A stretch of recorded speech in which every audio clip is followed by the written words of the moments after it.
সুপ্রিয় শিক্ষার্থীবৃন্দ, সম্মানিত অভিভাবকবৃন্দ, আজকের ক্লাসে সবাইকে জানাই সুস্বাগতম। তোমাদের আমি হিসাব বিজ্ঞান দ্বিতীয় পত্রের সপ্তম অধ্যায়ের উৎপাদন ব্যয় হিসাব নিয়ে আলোচনা করতেছিলাম। সেই আলোচনার পরিপ্রেক্ষিতে তোমাদের একটি অঙ্ক সমাধান করেও দেখাই দিয়েছি যে কীভাবে করতে হয়। আজকে আরেকটি অঙ্ক সমাধান করবো, সেটা হলো বরিশাল বোর্ড 2017 পরিবর্তিত। পরিবর্তিত বলতে বোঝায় যেন বোর্ডের অঙ্কটা অনেক সময় হুবহুব সেট করা হয় না, একই পয়েন্টগুলো সেট করা হয়, বাট টাকার অ্যামাউন্টটাকে একটু চেঞ্জ করে দেওয়া হয়। ক্লিয়ার? এইটাই, আর কিছুই না। ক্লিয়ার? তাহলে আসো আমরা দেখি বরিশাল বোর্ড, তোমাদের যার যার বই আছে বইটা খুলে দেখো অঙ্কটা কি বলছে। অঙ্কটা বলছে ম্যাগনা কোম্পানি লিমিটেড 2016 সালের উৎপাদিত পণ্য ব্যয় সংক্রান্ত নিম্নরূপ। তৈরি পণ্যের মজুদ 1/1/2016 10,000 একক 50,000 টাকা, ব্যবহৃত কাঁচামাল 2,50,000 টাকা, মজুরি 95,000 টাকা, কারখানা উপরিব্যয় 40,000 টাকা ও প্রশাসনিক উপরিব্যয় 58,000 টাকা। ক্লিয়ার? এই তথ্যগুলো তোমার দেওয়া আছে। নিচে আরেকটি তথ্য দেওয়া আছে, সেটা বলছে যে বিক্রয় ও বিতরণ খরচ একক প্রতি 4 টাকা, 20,000 একক পণ্য বিক্রয় করা হয়, মুনাফা বিক্রয়ের উপরে 20%। তৈরি দ্রব্যের সমাপনী মজুদ 31/12/2016 1500 একক। দেখো এর আগে অঙ্কটা করেছিলাম সিম্পল একটা অঙ্ক, যে অঙ্কটার ভিতরে তোমার জাস্ট কি সরাসরি, কিন্তু আজকে যে অঙ্কটা করাবো সেটা হলো এককের অঙ্ক। যে সূত্রগুলো শিখেছিলাম এর আগের ক্লাসে, তোমরা যদি কেউ না দেখে থাকে অবশ্যই দেখবে। ওই সূত্র অনুসারে আজকে কিন্তু ক্লাস এককের অঙ্ক হবে। ওকে, বলছে উৎপাদিত পণ্যের একক নির্ণয় করো। করণীয় ক, উৎপাদিত পণ্যের একক নির্ণয় করো। খ, বিক্রিত পণ্যের ব্যয় নির্ণয় করো। গ, আয় বিবরণী প্রস্তুত করে নিট লাভ বা লোকসান দেখাও। তা আমরা প্রথমে কি বলবো, উৎপাদিত পণ্যের একক নির্ণয়। তাহলে লিখি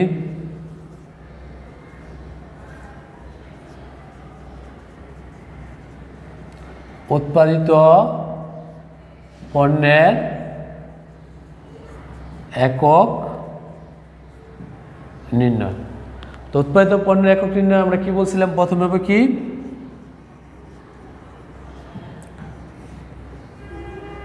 বিক্রয় একক। তো বিক্রয় একক কত আছে,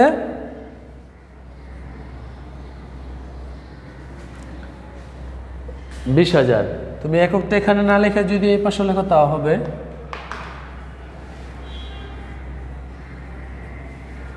ক্লিয়ার? তো যোগ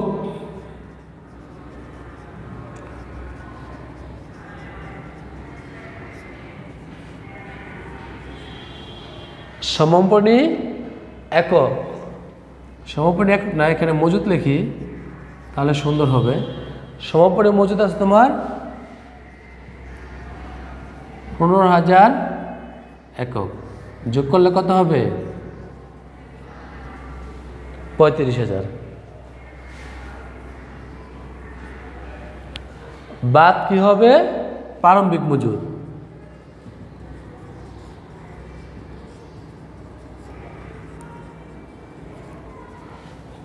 প্রারম্ভিক মজুদ তোমার কত আছে, 10,000। তাহলে কত হবে, 25,000 একক।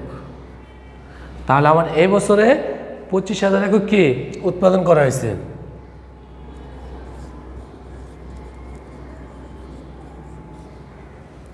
ওকে, তাহলে এই বছর আমার 25,000 একক উৎপাদন করা হয়েছে। তাহলে আমরা দেখো তোমাদের যে সূত্রটা শিখেছিলাম সেটা কিন্তু পাশাপাশি লিখছিলাম, যে উৎপাদন একক সমান কি বিক্রয় একক যোগ সমাপনী একক মাইনাস প্রারম্ভিক একক। ঠিক এটা কি নিচে নিচে করে তোমাদের যাতে সুন্দরভাবে বুঝতে পারো তাই তোমাদের উল্লেখ করে দিলাম। ওকে, তারপর কি বলছে, যে বিক্রিত পণ্যের ব্যয় নির্ণয় করো। তাহলে আশা করি তোমরা বুঝতে পারছো। আমরা ক্ষয়ে চলে যাব।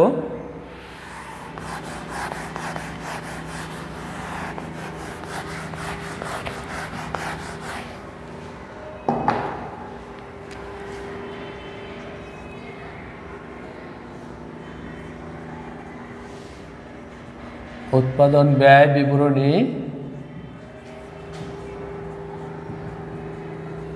ব্র্যাকেটে লিখবো আংশিক। ওকে, ব্র্যাকেটে কি লিখবো, আংশিক।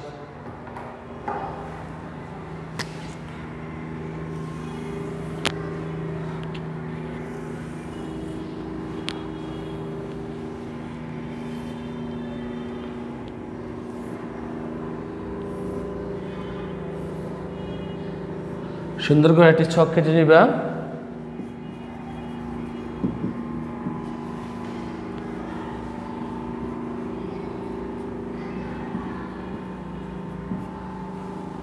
বিবরণ টাকা।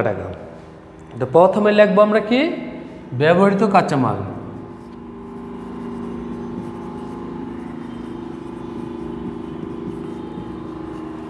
দেখো তোমার ব্যবহৃত কাঁচামাল আছে 2,50,000 টাকা।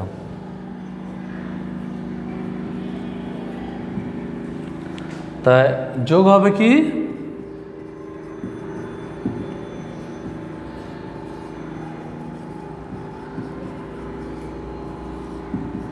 প্রত্যক্ষ মজুরি। প্রত্যক্ষ মজুরি বলছে 95,000 টাকা। তাহলে আমরা জানি ব্যবহৃত কাঁচামালের সাথে যদি প্রত্যক্ষ মজুরি যোগ করা হয় তাহলে কি পাওয়া যায়, মুখ হবে। কত হবে?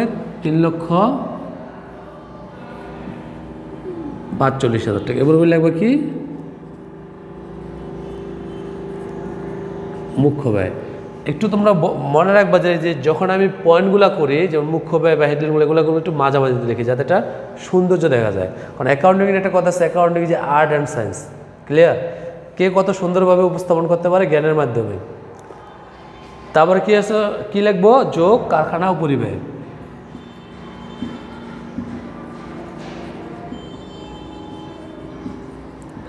কারখানার উপরিব্যয়। কারখানার উপরিব্যয় আমার কত দেওয়া আছে? 40,000 টাকা। তাহলে যোগ করলে কত হবে? 3,85,000 টাকা। এটাকে আমরা কি বলি? কেউ কেউ বলে উৎপাদন ব্যয়, কেউ কেউ বলে কারখানার ব্যয় বা কারখানার উৎপাদন ব্যয়, যাই বলুক সমস্যা নেই। ক্লিয়ার? তা এটার সাথে যোগ হয় কি, এটার সাথে তোমার যোগ হবে প্রারম্ভিক চলতি কার্য যোগ সমাপনী চলতি কার্য মাইনাস। কিন্তু এটা চলতি কার্য নাই। তারপরে কি স্টেপ আছে? তৈরি পণ্যের প্রারম্ভিক যোগ তৈরি পণ্যের সমাপনী মাইনাস। তৈরি পণ্যটা আছে, তাহলে লিখি তৈরি পণ্যের প্রারম্ভিক মজুদ।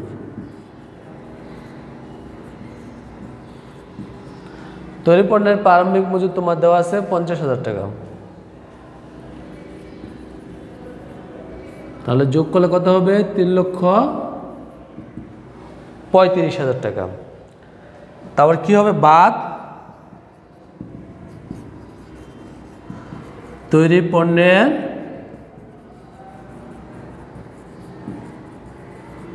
সমাপনী মজুদ। এই যে এখানে বোঝার বিষয়, তৈরি পণ্যের সমাপনী মজুদ কি তোমার একক দেওয়া আছে। কত একক দেওয়া আছে সেটা বলে দিচ্ছে যে 1500 একক দেওয়া আছে। 1500 একক, কিন্তু মূল্য দেওয়া নাই। তাহলে তৈরি পণ্যের টাকাটা কীভাবে বের করে একটা সূত্র মধ্যে বলছিলাম, তবে আজকে তোমাদের দেখাই দিই। আমরা এবছর একক কত একক তৈরি করছিলাম? 2500 একক। আর এই যে উৎপাদন ব্যয় বা কারখানা ব্যয় এটা কত? 3,85,000 টাকা। এটার উপরে ডিপেন্ড করতে হয়। আমি এখানে তোমাদের ওয়ার্কিংটা দেখাই দিছি। আমার কারখানা ব্যয় কত?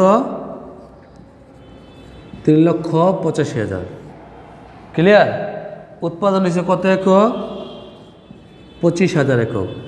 তাই মোট উৎপাদন ব্যয়কে মোট উৎপাদন একক দিয়ে কি ভাগ দিতে হবে, গুণ কি সমাপনী একক। সমাপনী কত একক আছে আমার? 15,000। তাহলে দেখো একটা অ্যামাউন্ট ক্যালকুলেটর চাপো, একটা অ্যামাউন্ট চলে আসবে, সেটা হবে 2,31,000 টাকা।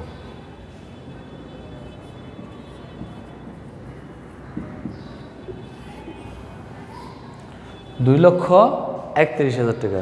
তো 2,31,000 টাকা যদি আমরা যোগ করে বাদ দিই তাহলে কত আসবে?